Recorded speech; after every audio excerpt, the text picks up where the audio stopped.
चिड़चिड़ करता है, क्रोध करता है, गुस्सा करता है, तो महाराज शंकर भगवान का श्रंभेश्वर महादेव का नाम लेकर 31 बेलपत्र, जिस व्यक्ति को क्रोध आता है उस व्यक्ति का स्मरण कर कर आखा चावल मतलब सेके चावल के साथ एक एक बेलपत्र 31 बेलपत्र कर कर शिव जी के शिवलिंग पर समर्पित करी जाती है, मात्र 10वीं की तिथि के लिए, केवल 10वीं, चाहे उजाला की हो चाहे अंधेरे की। कौन से महादेव का नाम लेना है? श्रंभेश्वर महादेव। 10वीं तिथि को एक बेलपत्री और उस बेलपत्री में एक चंदन की बिंदी और एक अक्षत का दाना मात्र रखकर भी अगर शिवालय पर चढ़ा दी जाती है, एक बेलपत्री, एक चंदन का बिंदी और चंदन थोड़ा सा भी घिसो, जरा सा भी घिसो, उसकी एक बिंदी और एक चावल का दाना जब हम भगवान देवाधिदेव महादेव को समर्पित करते हैं, अपनी कामना कर कर समर्पित करते हैं, तो निश्चितता है कि आपने व्रत करा ना करा, आपने उद्यापन करा ना करा, आपने अनुष्ठान करा ना करा, शिव महापुराण की कथा कहती है शंकर भगवान उसका फल शीघ्र प्रदान कर देते। जैसे सूर्य को अर्घ देने के लिए जब नारी अगर पुरुष वर्ग सूर्य को अर्घ दे और उसका काम अटक रहा हो, तो लक्ष्मी लेने के लिए तो आपको बताया था कि मिर्ची के दाने उसमें डालना है, पर अगर कोई काम अटक रहा उसके लिए कंकु डालकर सूर्य को अर्घ देना चाहिए। बच्चा पढ़ाई के लिए जा रहा हो, परीक्षा में पास होना है, सीए की पढ़ाई बैठ रहा हो या इंजीनियर की पढ़ाई कर रहा हो या कोई सेमेस्टर निकालना हो, नहीं निकल रहा, तो 21 दाने पीले चंदन के करके उसको पानी के कलश में डालकर सूर्य को अर्घ दिलाकर बच्चे को परीक्षा देने भेज दो। जिंदगी में फेल नहीं हो सकता, पास होकर ही आएगा, अच्छे नंबर से होकर। एक लोटा पानी भरो, 7 पत्ती नीम की डालना। काय की डालना? नीम, कड़वी नीम, मीठी नीम नहीं, कड़वी नीम। 7 पत्ती नीम की डाल लो और 7 उसमें बेलपत्र डाल लो। जिस व्यक्ति का ब्लड प्रेशर हाई हो, लो हो, उसके कमरे में उसको प्लेट से ढककर रख दीजिए। सुबह स्नान कर कर वही व्यक्ति जिसका ब्लड प्रेशर ऊंचा नीचा होता है उसको शिव जी को समर्पित करना। शिव को चढ़ाकर उसी का पानी 7 बार उसी स्थान पर ग्रहण कर लेना। व्यक्ति का ब्लड प्रेशर बराबर हो जाता है। प्रतिदिन नियम से कर रहे हो तो 15 दिन कर लो, उसमें बराबर। फिर कभी जिंदगी में ब्लड प्रेशर की बीमारी चली ही जाती है, कोई दिक्कत नहीं। क्यों पहनते तुलसी? कहा शिव महापुराण कहती है। रोज गंगा नहाने जा सकते हो क्या?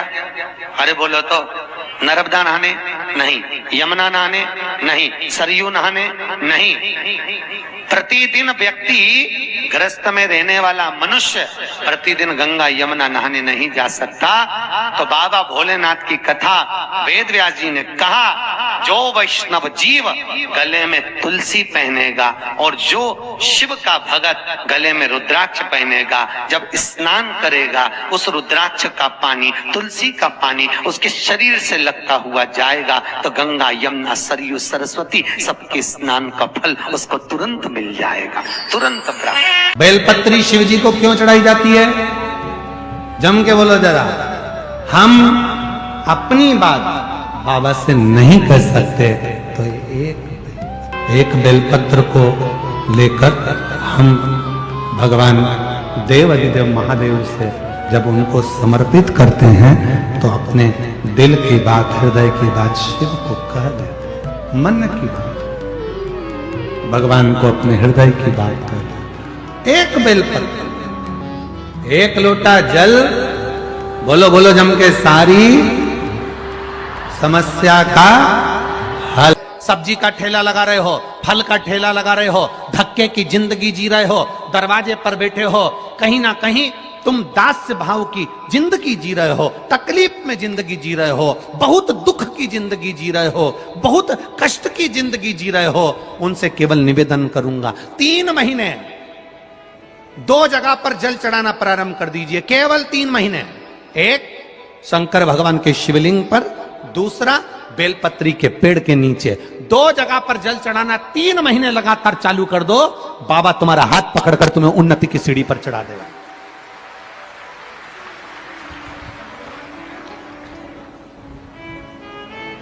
हमें कोई चमत्कार करना नहीं आता और ना हम कोई तंत्र विद्या या मंत्र विद्या जानते हैं, ना हमारे पास में बेल है, ना हमारे पास में भभूति है।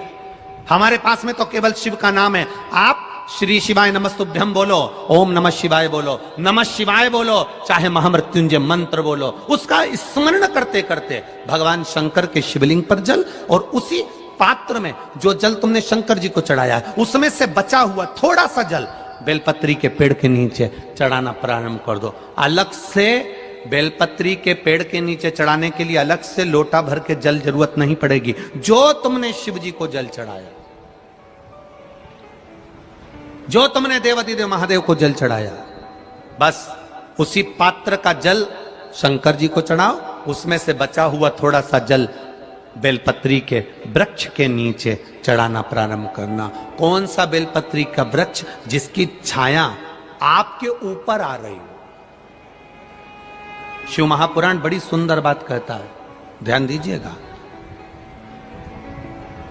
जिस बेलपत्री का पौधा तुम्हारे सिर का, और ये दोनों हाथ ऊपर कर लो, अपन खड़े हुए और खड़े होकर दोनों हाथ ऊपर करें, इतना बड़ा बेलपत्री का पौधा है, उस बेलपत्री के पौधे की पत्ती को कभी तोड़कर शंकर जी को नहीं चढ़ाना चाहिए। ध्यान रखना।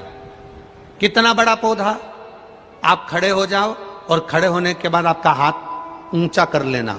इतना बड़ा पौधा है, उस पौधे की पत्ती बेलपत्री को तोड़कर शंकर भगवान को कभी नहीं चढ़ाना। शंकर भगवान को उस बेलपत्री को, उस वृक्ष की पत्ती को तोड़ना चाहिए जो वृक्ष तुम्हारे हाथ से थोड़ा सा ऊंचा हो, जिसके लिए तुम्हें हाथ और ऊंचा करना पड़ रहा हो।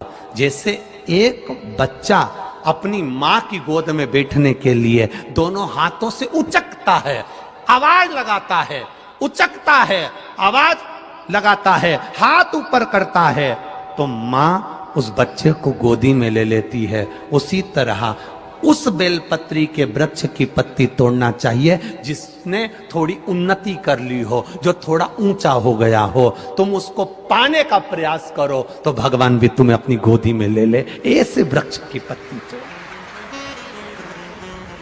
अब तुम छोटा सा पौधा, बिल्कुल जरा सा पौधा, उसी की पत्ती तोड़कर महादेव को चढ़ाओगे, ये श्रेष्ठता नहीं है। छोटा सा पौधा है, उसकी पत्ती को तोड़कर आप चढ़ा रहे हो महादेव को, उसमें श्रेष्ठता नहीं है।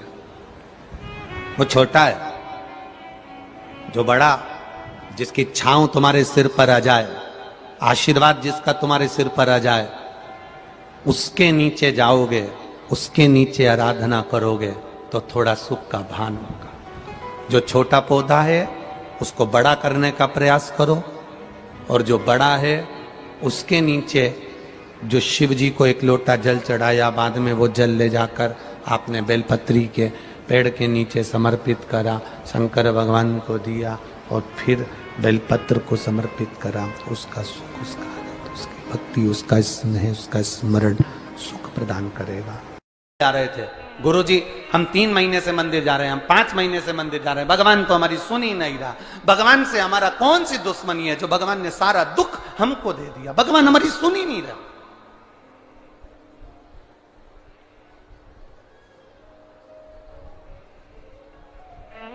सबकी सुनता है, इतने सारे आपके पास में पत्र आते हैं गुरुजी, भगवान सबकी सुनता है, तो हमारी क्यों नहीं सुन रहा? हम भी तो मंदिर जा रहे हैं, हम भी तो भगवान को जल चढ़ा रहे हैं, हम भी तो भगवान के मंदिर में झाड़ू लगा रहे हैं, हम भी तो भगवान के मंदिर में पोछा लगा रहे हैं, हम भी तो भगवान का श्रृंगार कर रहे हैं, फिर भगवान हमारी सुनता क्यों नहीं है? 2 महीना, 3 महीना, 4 महीना जाते हो और मन में विचार रखते हो कि भगवान ऐसा कर देना कि बस मेरा काम हो जाए। भगवान भी मन में सोचते हैं तो चिंता मत कर, तेरे यहाँ किसी की दुकान हो तो उस दुकान को एक बार देखना। एक दुकान में सेठ जी बैठा रहता है, उसको घर पर 5 लाख रुपए पहुंचाना।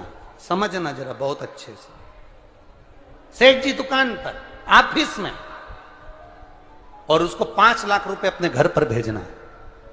उसके यहां पर 15 नौकर काम कर रहे हैं।